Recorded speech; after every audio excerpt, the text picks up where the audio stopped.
Okay, so the music got turned on. I guess that was my cue to go. That's it. So as you can see here, I already feel very much out of place on this stage because we have absolute beauties up here. My name's Troy Castro. If you don't know, I host The Chase by Dave and Adams. Obviously, Dave and Adams Card World. Okay, nope. Hold your applause, the two of you. Appreciate that. But I think first things first is you want to get to know these guys. So let's just do a rundown of who you are and what you're doing. So we'll start with you.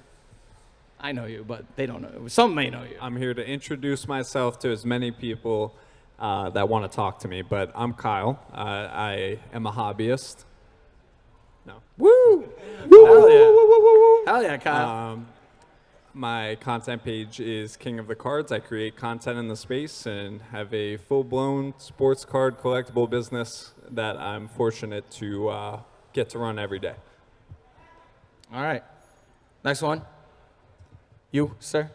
Yeah. In the hat. What's going on, man? Hey, bud. Love it. My name is Brendan, otherwise known as Coach Co Collectibles. I do a lot of content creation in the collectible space, anything ranging from what's new in the hobby to recent pulls. You name it, I've probably talked about it. All right. There we go. Snaps. I love that. We'll go down the line here, and then we'll roll back to me. My name is Josh. I co-host with my buddy Troy, who's out there in the crowd, the Hockey Cards Gong Show podcast, and just known as Josh. So. That's still a good name. I like it. Short, sweet, to the point. And then how about the tall gentleman in the back right there? The other guy. Yeah. My name is Jeremy Lee. I host Sports Cards Live. That badass logo right there. And I do live stream interactive interviews Saturday nights from the comfort of my basement, streaming to all your favorite social media platforms. And I'm a lifelong collector. And somebody put on Twitter the other day, why are you in the hobby? And I said, it is the air I breathe. Don't we all say that? Don't we all say that? Yeah, I got a couple chuckles, at least from me. I'll retweet that. I'm Jay. Jason is actually my real name, if anybody didn't know that. But you guys probably know me as Mojo Sports. We have a YouTube channel. We're on Instagram, and we travel the country sharing stories, going to card shops, card shows, and I love the hobby. Very nice. Oh, wow. He got the biggest applause. Look at that. Did you pay? Oh, you paid all of them? He said you'll all get a pack after this, so you better hold him to it. He's right there. That's not a bad deal. Do I get a pack after this? Pokemon Halloween. In. All right, anyway, so the idea here is you're all content creators. We're all content creators. And I feel like it's kind of educating what we are doing. Because you know what? I feel like the hobby, it's a changing of the guard, right? You know, you've got the old heads who maybe just come set up their tables, but then there's this whole new wave, you know, such as yourselves. So I think if you were to try to explain what you guys do to somebody who may not understand content creation in the hobby space, what's a little way that you would try to explain it to them? Jeez, that is a tough one because I think I'm just coming to terms with the term influencer.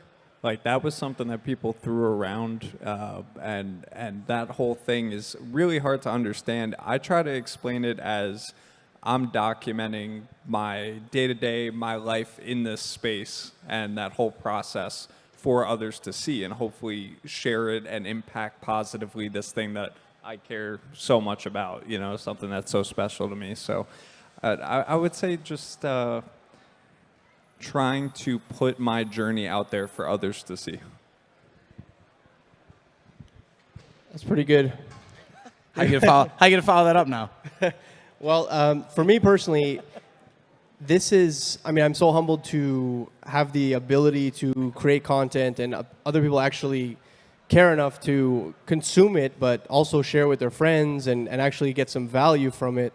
And not say that they don't get value from all of your content as well. So, but it's like in me putting as much as I can into my content, I'm also showing people that, at least from my perspective, that you don't really need like a job title almost, you know? Like if you just follow what you're passionate about and you put a great amount of time and energy into that, I mean, essentially, you just kind of create your own space, and that's kind of like what my content did when I started creating it. And so I'm just doubling down on that every day. You know, like I'm just talking about what I think is relevant to myself and other people, and I want to make better content for me, for the people around me, for more people to consume it, and so it just kind of folds over into itself. And yeah, that's pretty much sums up for me anyway. Josh?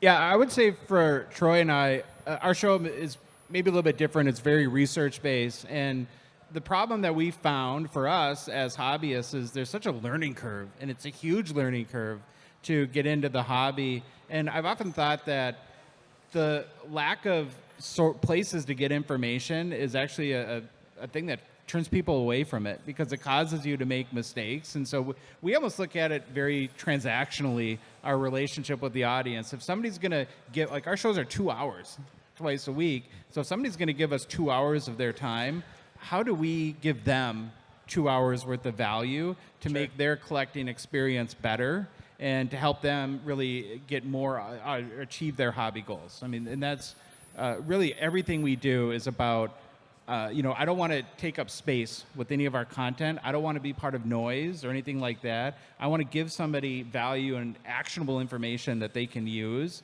to enjoy the hobby more. My content is interviews for the most part, my main show Saturday nights, and I've done 203 of those shows, and I think I've had over 250 unique people between that and another show or two that I've done that have had like 60, 80 episodes each. So I bring guests, I bring industry insiders, I bring other content creators, I bring the passionate collectors, and I really want to share. I want to introduce people to the audience, and I want the audience to see other perspectives of hobbying. I don't necessarily want them to be influenced, but I want them to be inspired. I like to say that my content is driven in my own head by educating, inspiring, entertaining. I opened my first pack of hockey cards 43 years ago, I've never been out of the hobby. So I feel like there's something in all that history that people can glean from all the thoughts that I say, everything that my guests say, and hopefully they can pick and choose little nuggets here and there, bring them into their own hobby experience, and enhance it that way. Jay, how about yourself? Yeah, I'd say we're just sharing experiences, man. Like, we're just having a good time. We're talking about what we love with people that love it so much, just as much as I do, if not more, versus, the people that are in our families that don't even collect anything, that don't understand why the heck we're so obsessed with this. I love that. I love that I can be with people who love this thing and I can share the stories along the way. I never feel like I'm alone on the journey. I feel like I bring everybody with me on the journey, and we happen to film it. And if people can be a part of that, which I think that's what everybody that's the best thing about our sports card community is you're feeling a part of something that's bigger than you. And that's like there's no price tag on that. When it's like the late night dinners or this content creation or collaborations we get to do with each other or the friendships we make along the way, I think that's the key there. And I don't have an agenda. I just like making content. I don't know. I just enjoy it, man. I love telling stories. Content, not drama. That's drama, not content. I mean, I know last time you were here, you foiled a crime, actually, though. So I don't know if that's your agenda, to be a crime fighter out here. We do Crime Stoppers once a year if we need to. It's funny because Mikey told me, he's like, that's what made our show go viral. I'm like, you know what? That's awesome. Absolutely amazing. Now, I look out on the crowd here, and obviously young, old, and I know you guys get recognized and people come up to you and, want to have pictures taken with you or just want to have conversations with you. And I'm sure there's some people come up to you that, I want to do content too. I'd love to do this. I've been thinking about it, but So, I mean, what's kind of the advice or the conversation that you guys have with people when they say things like that they want to start themselves? I think that I would tell them to just start. That was really the answer, was if you want this to be something that you do, start. My content started with an Instagram page, and if you scroll back, you get bored enough for long enough, and you just keep going like this, you'll hit some pictures of cards that are not necessarily very valuable.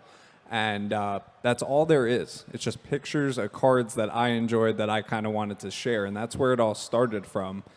And it built up slowly but surely. I would also tell people to be patient and kind of believe in the process. It takes time, and I think it takes a lot of consistency and commitment. But if this is something that you want, if you're doing it all the time and you can keep that up and get those repetitions in and just let that compound on itself, that's how it happens. It doesn't happen overnight, but it is definitely very possible for anybody that commits to it. That's what I would say. So, show your passion through it and let that come through, and it builds on itself.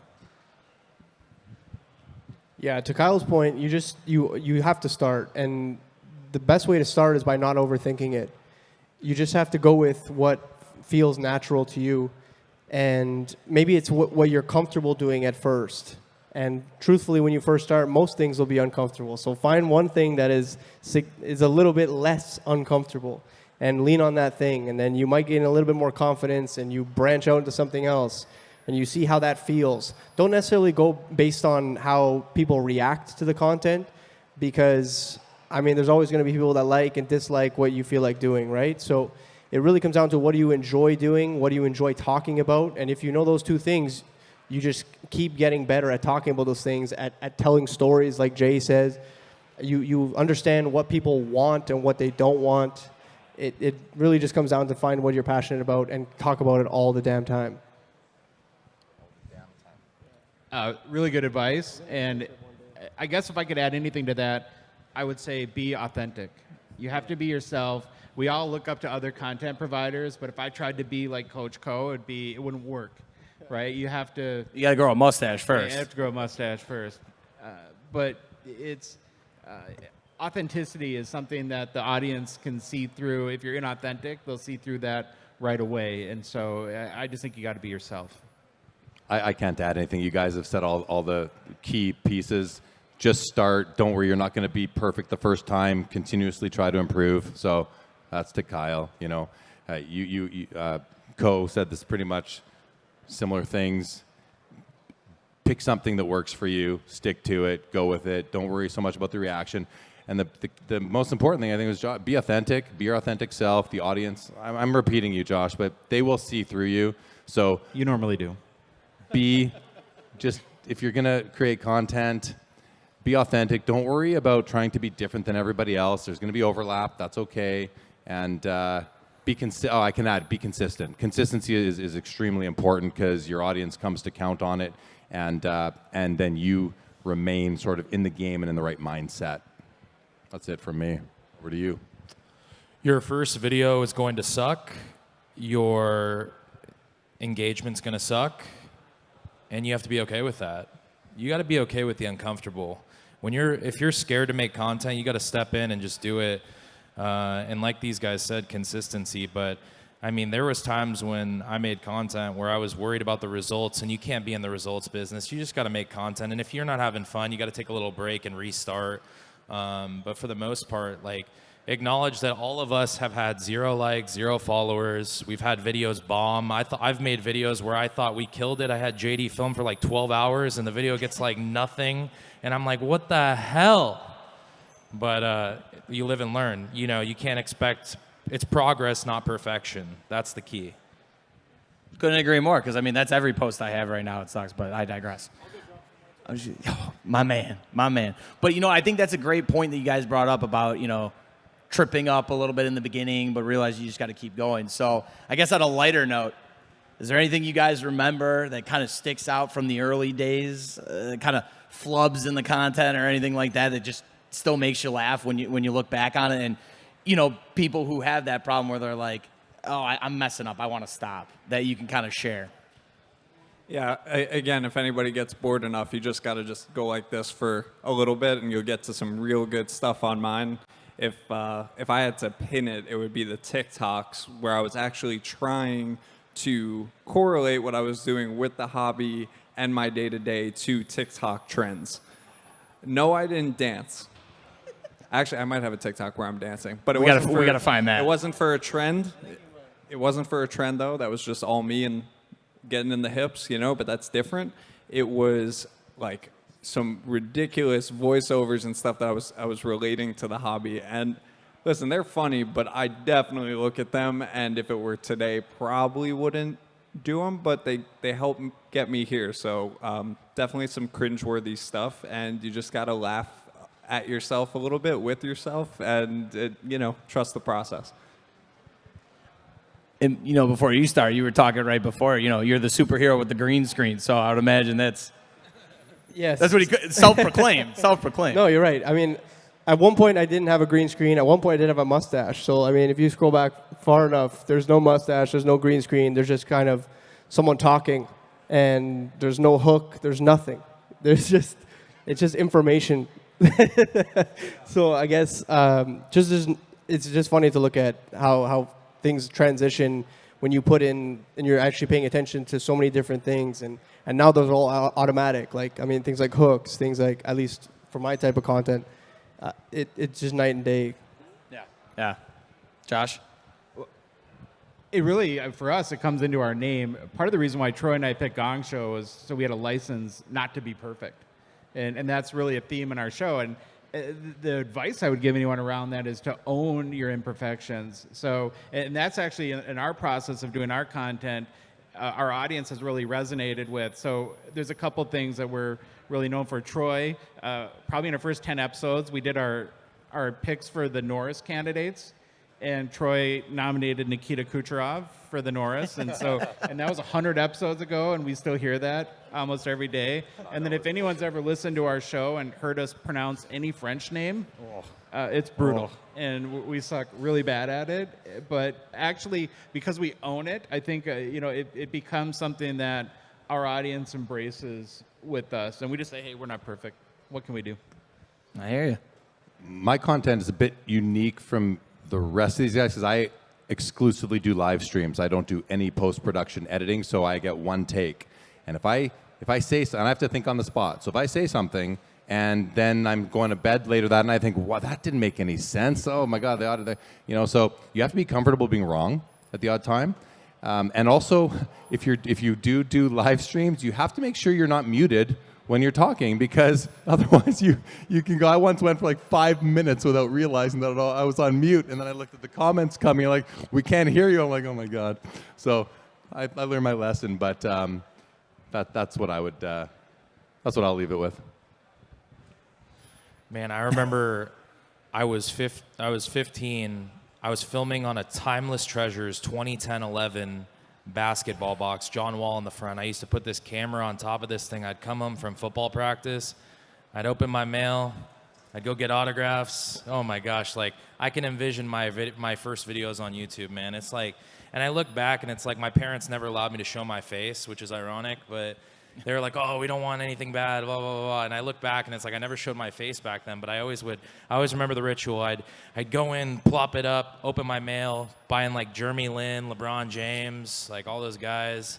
Oh my gosh, prospects in baseball. But I just look back at those times and it's like, I try to just like bring myself back to those times at like 29 years old and think, what was the 15-year-old? Like, what would I be thinking? And that's why all these kids that come in, they want to meet me and stuff. I think like I can have a positive impact. Like, I can't really think of anything to laugh at and be like, oh my gosh, what a doofus. I think, man, like I have some good assets and experience to share with a lot of kids. Like I tell a lot of kids right now, like focus on sports while you can, because like after high school, I couldn't play anymore. So, and then like collecting in cards is always going to be there, but have it because it was a healthy outlet for me. It probably kept me out of trouble. And it's just cool, man. I like that I document it. Very nice. Yeah, I agree. Because after high school, you just beer league softball. That's about all I got to my name right now. So, bowling. I bowl too. I'll tell you after.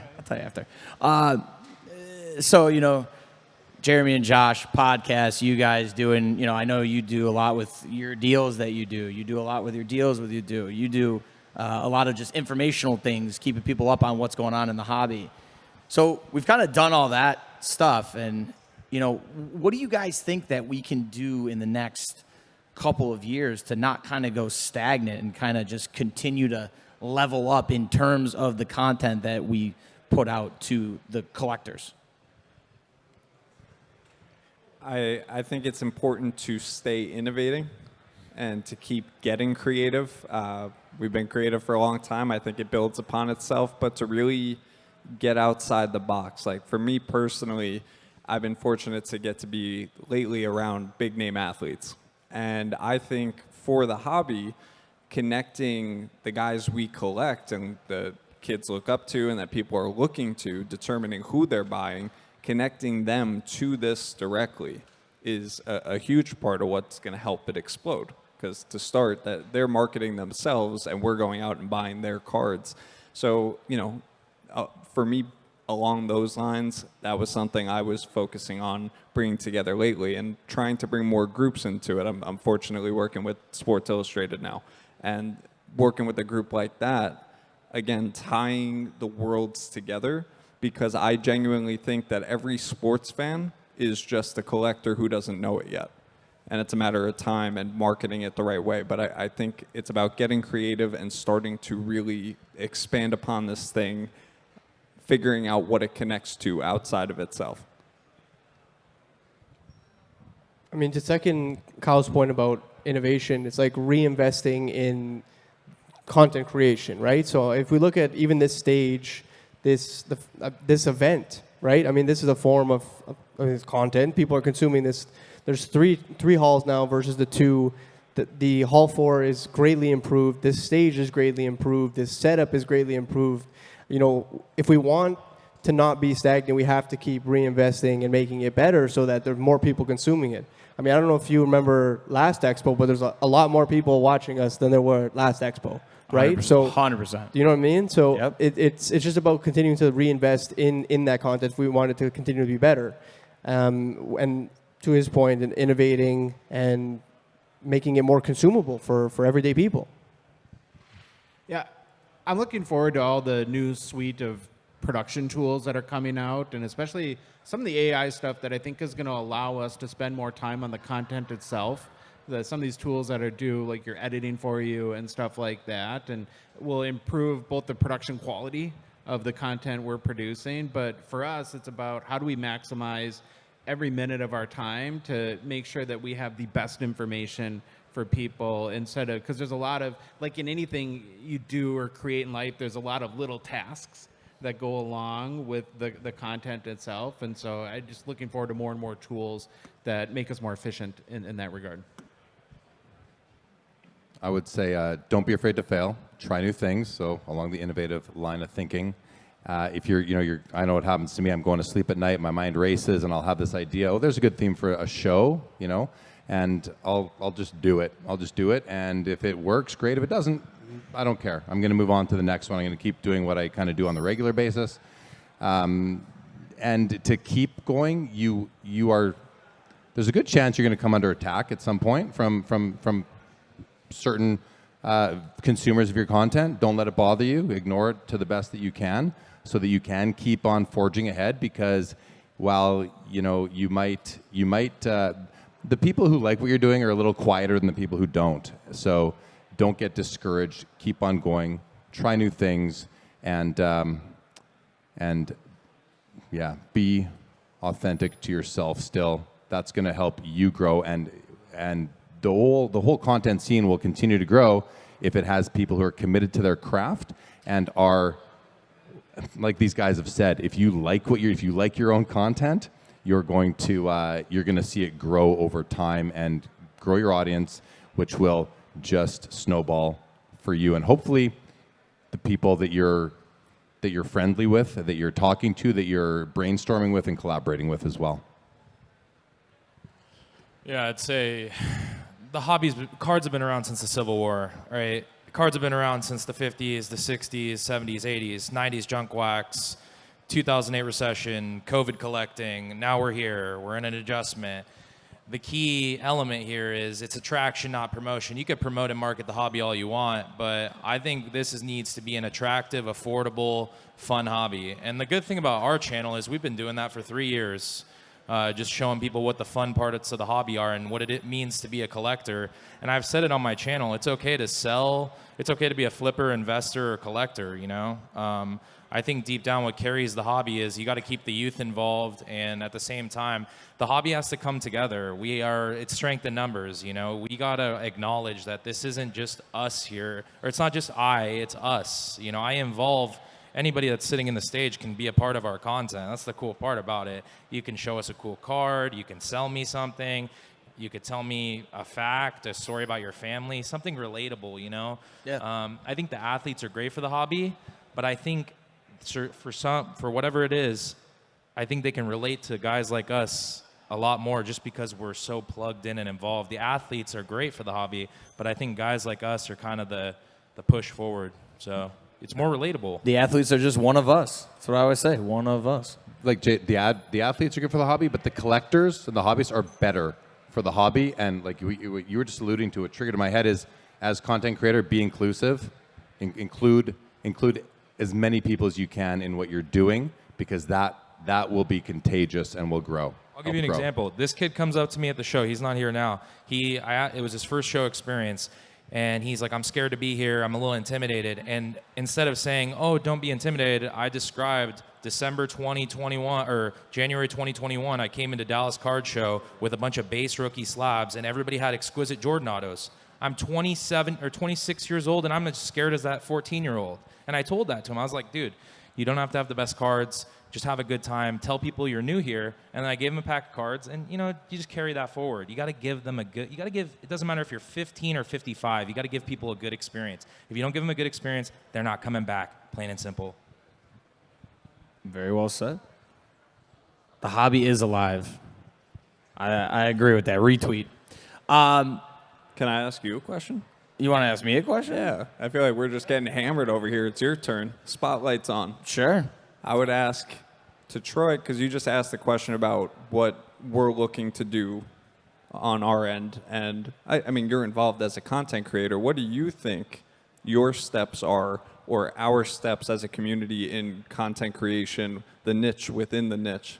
What are you thinking are things that should come in the near future?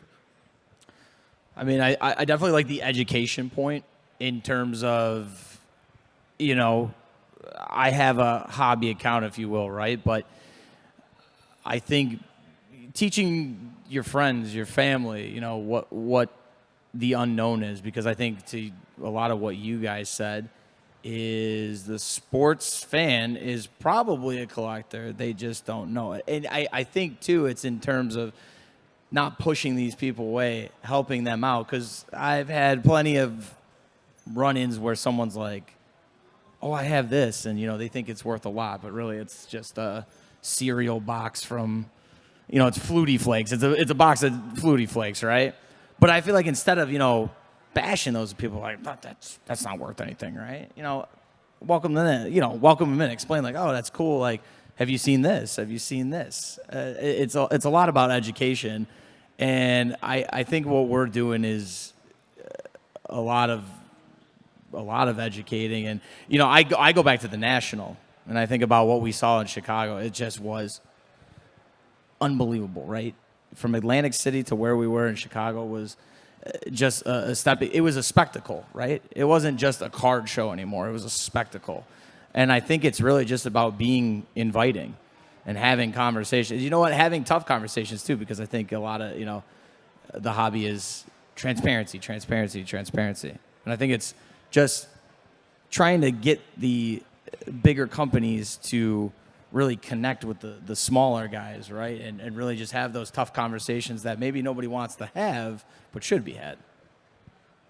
So, yeah. Oh, thank you. So, no, I appreciate that. Thanks for throwing me a little softball there. I think we got a few more minutes here, but another thing I wanted to ask is I feel like this happens to me a lot, where people are like, "Oh, well, you just talk about cards and you just open cards for a living." And people don't really realize the execution and the planning that goes into it. So I think that's another education, is talk a little bit, you guys, about what kind of planning goes into, going to shows, the different types of content you want to do, and then, of course, post-production as well. I think it's case by case basis, but for example, I mean, I'll have shows where I have a videographer with me and the content kind of breeds itself. It's just a camera on me while I'm doing what I would be doing anyway.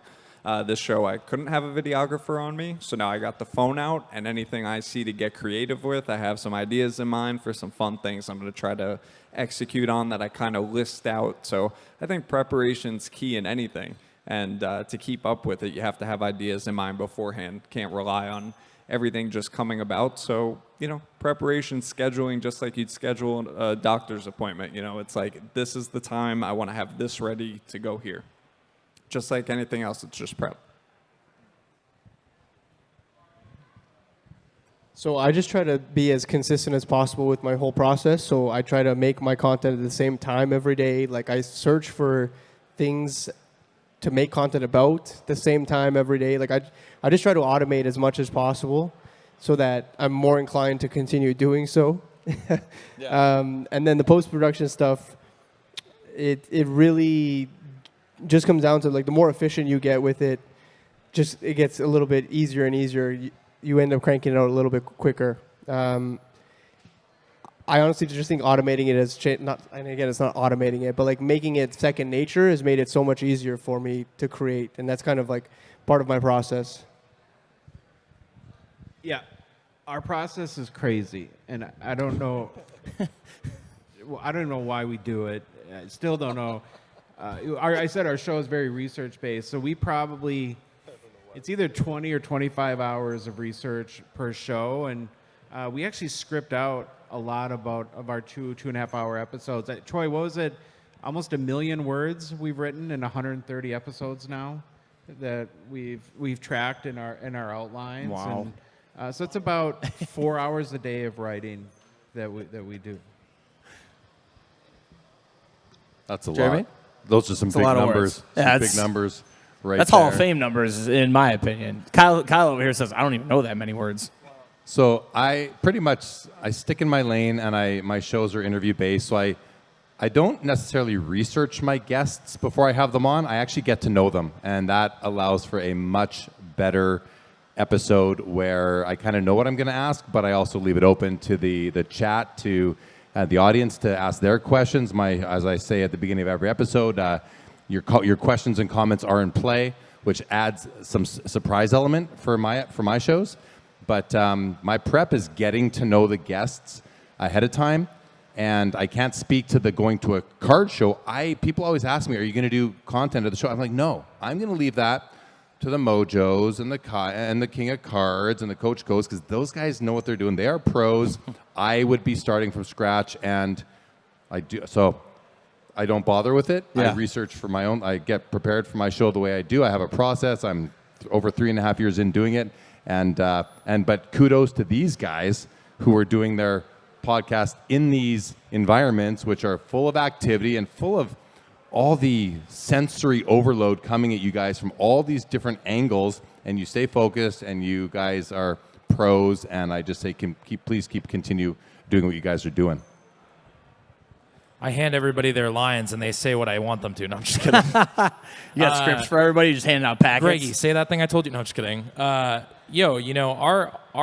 one thing I've always loved about our channel is we've really just crafted we turn the camera on and record, and we form the story as it comes. But I will introduce you guys to something new. I have something to show you.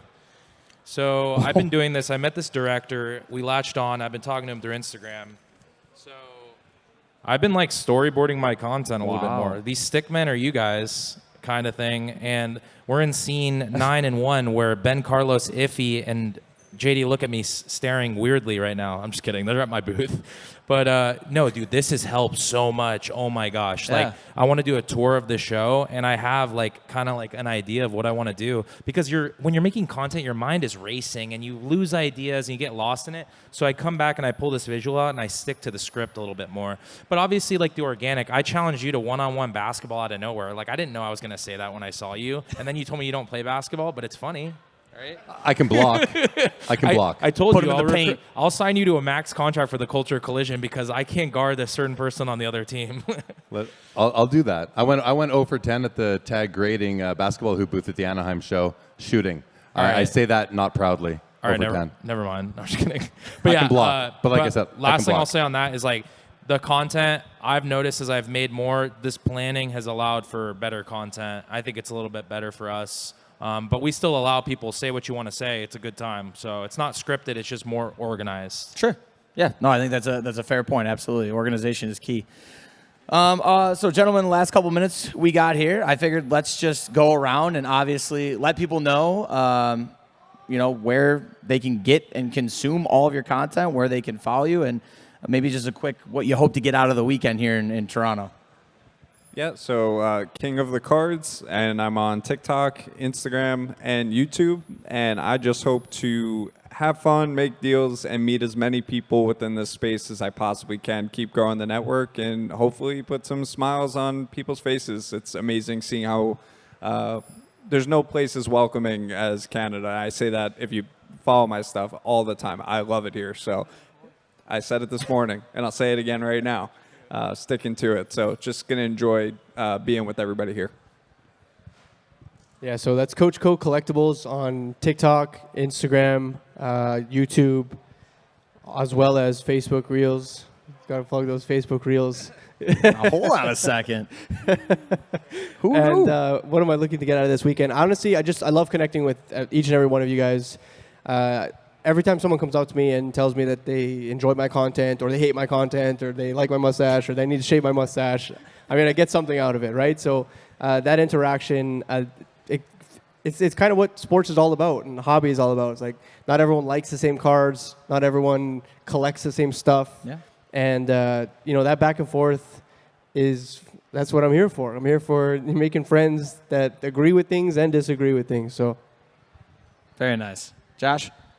Yeah, so Hockey Cards Gong Show on all the podcast apps, YouTube, and then we do a lot of Instagram kind of information on there too. And for us, we're from Minneapolis, and there's no good hockey cards in Minneapolis. So just to soak in, we call this hockey card heaven here at the expo, and to see cards that we don't get to normally see on a day in and day out basis, and then beyond that, just meet a whole bunch of people that follow our content and listen to our show. That's kind of a treat for us.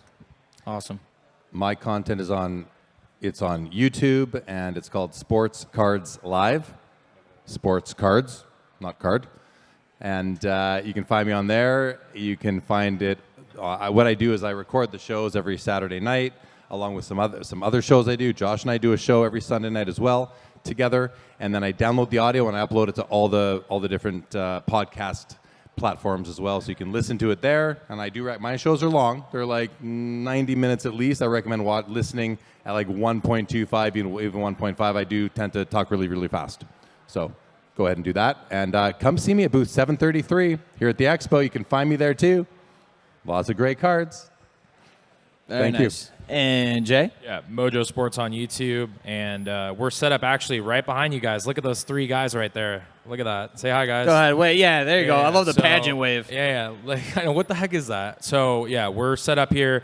We're trying to have a good time. We're going to be recording content. If you see us recording, introduce yourself. Unless you're if you're interrupting something. Like, I know there's that, but it's not. I never get mad. Like, be a part of the content. Like, just join us. You want to walk around the show with us? Walk around the show.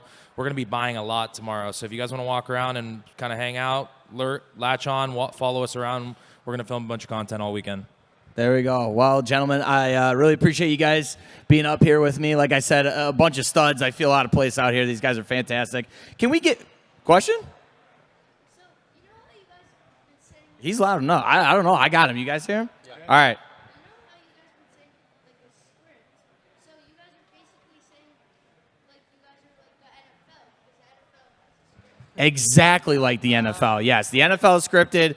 So is hobby content. The hobby is alive. Can we get a round of applause for everybody on the stage, please? Come on. Give them a round of applause. Thank you guys so much. Appreciate it.